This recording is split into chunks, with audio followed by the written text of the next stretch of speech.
साल 1919 एक 12 साल का एक लड़का जो बीकानेर की गलियों में पला एक बच्चा अपने बुआ से भुजिया बनाने के प्रोसेस को सीखता है। इस बात से बिल्कुल अनजान कि यही भुजिया आने वाले समय में वर्ल्ड के टॉपेस्ट ब्रांड में जानी जाएगी और यही भुजिया आने वाले समय में 1000 करोड़ की बिजनेस एम्पायर की नींव बनेगी। और यह कहानी है दुनिया के सबसे बड़े स्नैकिंग ब्रांड हल्दीराम की।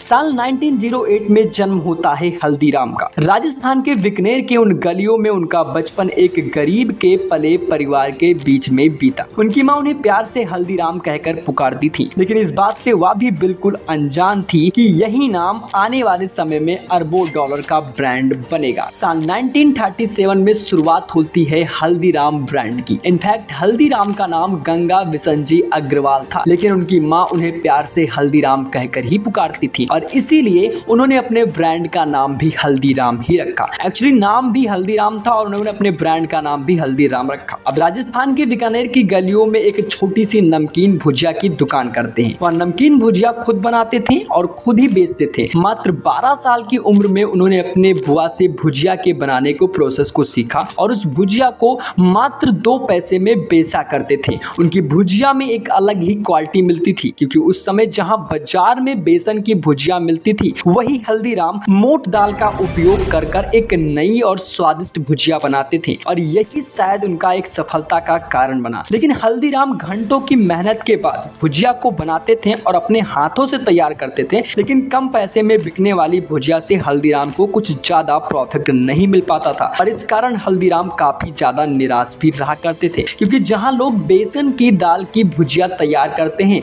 वही हल्दीराम अपने फायदों को न देखते हुए मोट की दाल की भुजिया बनाते थे, जिससे वह लोगों में एक अच्छी क्वालिटी दे पाते थे और ऐसे में उनके बिजनेस अच्छा चल पड़ा।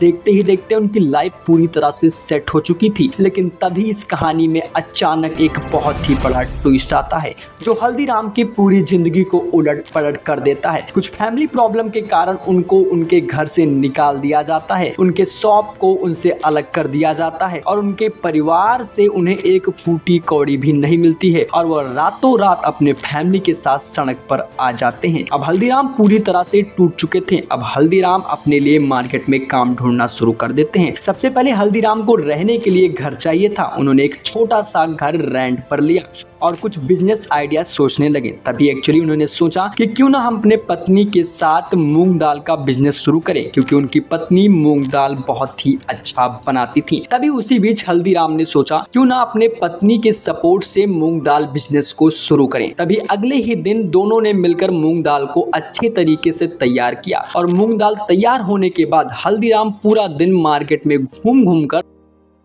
आइडिया को भी सोचा और भुजिया बनाना दोबारा शुरू कर दिया और फिर से भुजिया और मूंग दाल को साथ बेचना शुरू कर दिया। लेकिन तभी उनके भुजिया को मार्केट में काफी ज्यादा पसंद की जाने लगी और देखते ही देखते हल्दीराम ने भुजिया के शॉप को दोबारा खोल दिया और उनकी भुजिया इतनी ज्यादा पसंद की जाने लगी कि उनके शॉप के बाहर लाइन लगना शुरू हो गई। अब गरीबी से उठकर आए हल्दीराम का जीवन पूरी तरह से लगभग में सेटल हो ही चुका था। साल 1941 में हल्दीराम की नमकीन का बीकानेर व उसके आसपास के लोगों को काफी ज्यादा पसंद आने लगा था। हल्दीराम अपने व्यापार को अब पूरे देश में फैलाना चाहते थे।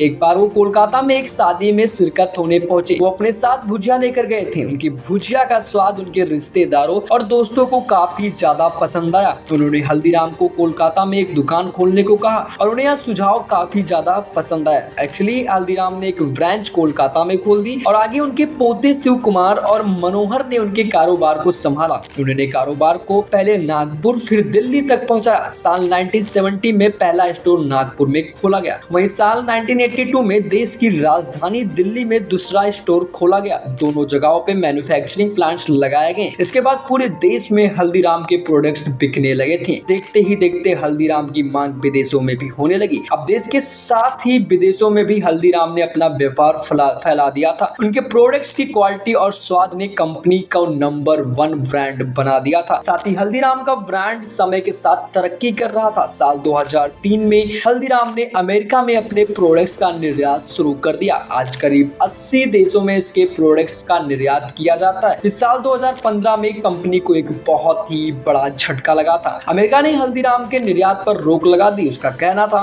कि हल्दीराम अपने प्रोडक्ट्स की कीटनाशक का इस्तेमाल करता है, जिसकी वजह से हल्दीराम के प्रोडक्ट्स पर रोक लगा दी गई थी। उसके बावजूद भी इस कंपनी पर ज्यादा कुछ खास असर नहीं पड़ा। पूरे विश्व में उसके प्रोडक्ट्स ने अपनी एक अलग ही पहचान बना ली थी। अब गरीबी से शुरू की गई कंपनी आज अरबों रुपए में खेल रही थी। वहीं इन तीनों कंपनियों के मुताबिक एक रिपोर्ट के अनुसार साल 2013-14 के बीच हल्दीराम का दिल्ली वाली हल्दीराम कंपनी का रेवेन्यू 2100 करोड़ रुपए था। वहीं नागपुर वाली कंपनी का सालाना रेवेन्यू 1225 करोड़ रुपए और नागपुर वाली कंपनी का सालाना मुनाफा 210 करोड़ रुपए था। वहीं साल 2019 में हल्दीराम का सालाना रेवेन्यू 7130 करोड़ रुपए था। एक रिपोर्ट के अनुसार हल्दीराम के प्रोडक्ट्स बनाने के लिए सालाना 3.8 अरब लीटर दूध और 80 करोड़ किलोग्राम मक्खन और 60 किलोग्राम घी और 62 लाख किलोग्राम आलू खपत होती है। तो कुछ इस तरह से थी हल्दीराम की सक्सेस की स्टोरी। आप इनसे कितना ज्यादा मोटिवेट होते हैं कमेंट बॉक्स में जरूर बताइएगा। मिलते हैं अपने किसी नए वीडियो में, तब तक के लिए जय हिंद, वंदे मातरम।